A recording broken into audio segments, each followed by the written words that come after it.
Thank you, Mr. Speaker. Mr. Speaker, I'll make a few additional remarks beyond what I just have introduced to this Assembly through my ministerial statement. I think it's important for non-Ukrainians to understand exactly what is going on within Ukraine and why there are so many people here in Saskatchewan that are very concerned about what is going on. So I'm going to give a little bit of a history lesson, as my colleagues would have expected. Mr. Speaker, our ties to Saskatchewan to Ukraine have been for almost 125 years, Mr. Speaker, and in fact, in just I guess a couple short years, we'll be celebrating the 125th anniversary of the first Ukrainian settlers here to Saskatchewan. 1891, Mr. Speaker, is when that first wave started, and we have seen numerous waves of Ukrainian settlers coming to Saskatchewan to make their homes here. And that is why today we have over 130,000 individuals who can trace their heritage back to Ukraine. So it is very important that the connection between Saskatchewan and Ukraine continues, Mr. Speaker. It continues to this very day, in fact, through the Saskatchewan Immigrant Nominee Program, Mr. Speaker. Since 2008, we've had over 1,700 individuals call Saskatchewan home. And that continues into 2013 and 2014. We're again seeing hundreds of people from Ukraine look to Saskatchewan, look to the opportunities that are here in Saskatchewan, and are moving here with their families. As I indicated earlier on today, we have exchanges that occur between Ukraine and Saskatchewan, whether they be educational excursions, as we have students that are studying here in Saskatchewan, or whether it's the reverse, where we do have individuals that are involved in Ukraine. We have a very strong program right now with SIAST. I was fortunate to be in Ukraine in June of 2013 and toured 3 different areas where the colleges in Ukraine and in Lviv, Ivano-Frankivsk, and Kiev are indeed benefiting from the fact that SIAST is rewriting their curriculum and is helping the instructors to deal with the modern teachings of today. That is going to continue, Mr. Speaker, and that is why it is so important. As the Leader of the Opposition has already indicated, we're concerned about the fact that Russia continues to show its mightiness by, in fact, being the big bully on the block, and is really challenging what is going on in the province, or as I say, Mr. Speaker, it is the oblast of Crimea, where indeed the Russians are exerting their force. Mr. Speaker, here in Saskatchewan, we have a lot to benefit. We have a lot to benefit from trade agreements with Ukraine. And I'm just very, very quickly, Mr. Speaker, I'm going to indicate that since 1990, Saskatchewan has signed 14 agreements with Ukraine, with the various, directly with the national government or with the oblast. Mr. Speaker, 3. I'm just going to mention 3 that are very important. We've had a discussion today about agriculture. There is an MOU between the Zhytomyr Oblast and the government of Saskatchewan to identify opportunities for collaboration in the area of agriculture development. There is a memorandum of intent between Chernivtsi Oblast and the government of Saskatchewan to promote and facilitate international links in education, which has been renewed for a 2nd term until 2016. And I have already mentioned SIAST, Mr. Speaker, but we also have agreements between the Universities of Regina and Saskatchewan with the counterparts in Ukraine that continue to promote educational and cultural exchanges. Mr. Speaker, Saskatchewan has the distinction of being the first Canadian province to sign agreements with the government of Ukraine in the area of education. And many are familiar, Mr. Speaker, with the fact that in addition, artists, artisans, and dance troupes have been well received as cultural ambassadors in both countries, Mr. Speaker. I was very pleased to stand in this assembly and recognize Lastuka and the Pavlichenko Ensemble, who toured Ukraine last year, and the tremendous response that they had.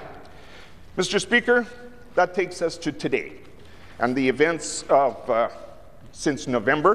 When we start to look at the rapid changes that have occurred in Ukraine, the fact that in November there was hope, There was a belief that indeed Ukraine would join with the European Union in an economic partnership and move forward with the kind of prosperity and freedom and rule of law that they see as being very important. But that decision was reversed.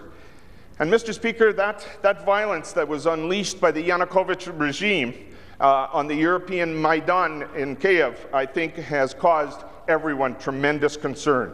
We saw the clashes that occurred, and then on February 18th, unfortunately, we saw the first violence that resulted in death. Many deaths, Mr. Speaker, of people who believed that there is a better future for Ukraine. Subsequent to that, Mr. Speaker, of course, with President Yanukovych leaving, and we understand, and it's very important that people who are listening today pay attention to the various newscasts, because media is reporting on a minute-by-minute basis, Mr. Speaker, and it changes. It changes minute by minute, as we know. I saw at noon hour the exchange between the Ukrainian troops and the army, unarmed, by the way, Mr. Speaker, and the fact that there were rifles fired in the air. In the air, thank goodness. And I think it has the possibility to, excuse me, it has the possibility to escalate to something that the world does not ever want to see. Mr. Speaker, we have been very adamant in supporting the efforts of not only the Canadian government, but all of the governments involved. We listen to the reports of leaders, world leaders, whether they be President Obama or Prime Minister Harper or Angela Merkel from Germany.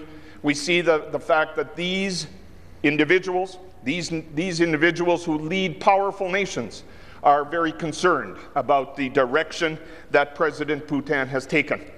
Mr. Speaker, the approach of Putin, we were in awe of the Olympic Games, and I think all it did was allow President Putin the opportunity to show off the games, and as we know, many times he refers to those games as the Putin Games and not the Olympic Games. And now he has the power, he has the money to turn his attention to what he may really want. Now, there are positives, Mr. Speaker. Don't get me wrong. There are positives that I've heard in the last 6 hours, where indeed President Putin himself has indicated that he does not see the need for force, but again, the second qualifier, at this time. And I think that's the part that is of great concern to Ukrainians living in Ukraine, of course, but also here in Saskatchewan. Mr. Speaker, there are a couple of groups that are very, very actively involved here in Saskatchewan, and I want to give recognition. Couldn't spit that one out, Mr. Speaker. I want to give recognition to many individuals who have worked tirelessly over the last number of weeks and months. Mr. Speaker, I want to quote from a letter that was sent by the Ukrainian-Canadian Congress, the Saskatchewan Provincial Council. It's a 2-page letter, and I'm not going to read it all, Mr. Speaker, but I do want to enter into the record of this chamber a paragraph, or actually 2 paragraphs, that are from a letter written by Vice President Marianne Trishchuk on February the 26th to the Premier of this province. The first paragraph reads this way: "The events of the past 3 months have shocked, troubled, and deeply affected the people of our community and province alike. With the removal of the autocratic Viktor Yanukovych and current attempts to assemble a new government in Ukraine, these remain unstable and uncertain times. It is our hope that this is the start of the fundamental change for which 88 heroes gave their lives and for which hundreds of thousands of Maidan protesters so bravely demonstrated. The work of building a new Ukraine is only just beginning and will require ongoing support from both inside and outside the country." End of that quote.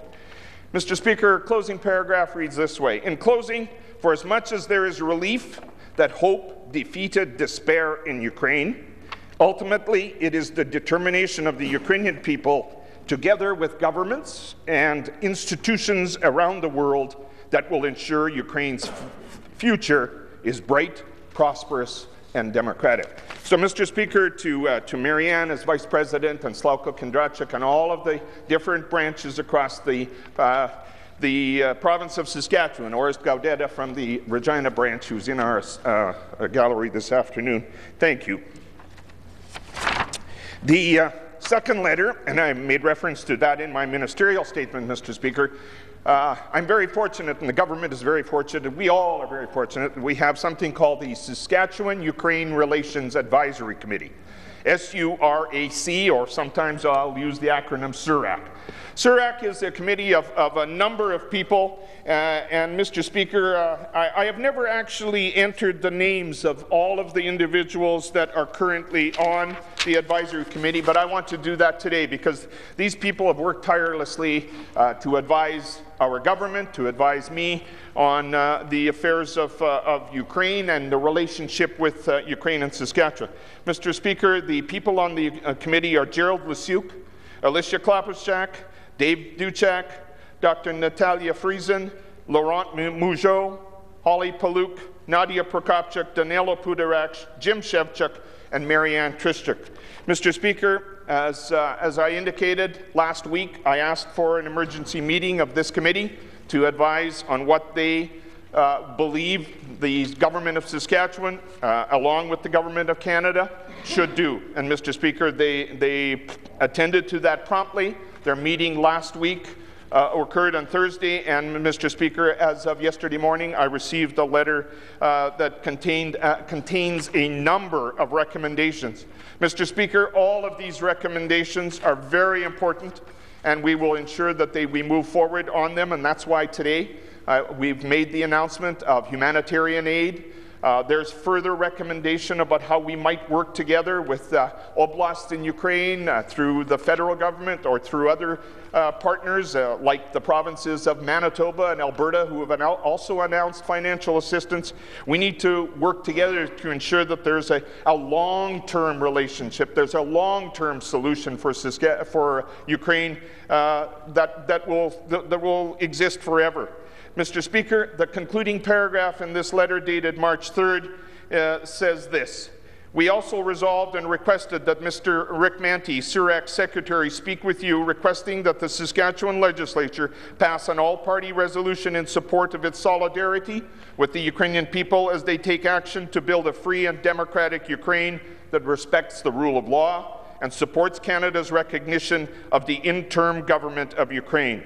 In addition, we request that the Saskatchewan Legislature pass a resolution expressing its sadness for the Ukrainians who tragically lost their lives at the hands of a corrupt regime while peacefully demonstrating for their right to self-determination and a free and democratic homeland."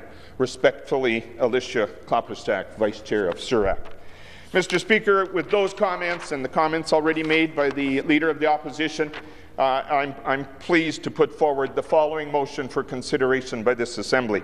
By leave, that the Legislative Assembly of Saskatchewan expresses its condolences to the families of the individuals who, in the defense of freedom, justice, and a democratic Ukraine, held fast in pursuit of these fundamental rights on the Maidan, and as a result, paid the ultimate price for these rights and today stand among the heroes of Ukraine.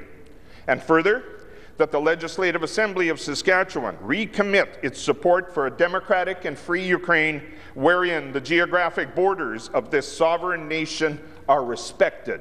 And further, that the Assembly commends the efforts of the Ukrainian Canadian Congress, the Ukrainian community of Saskatchewan, and the Government of Canada in their strong and ongoing support of the Ukrainian nation, especially to those on the Maidan in the pursuit of fundamental rights and freedoms. I so present.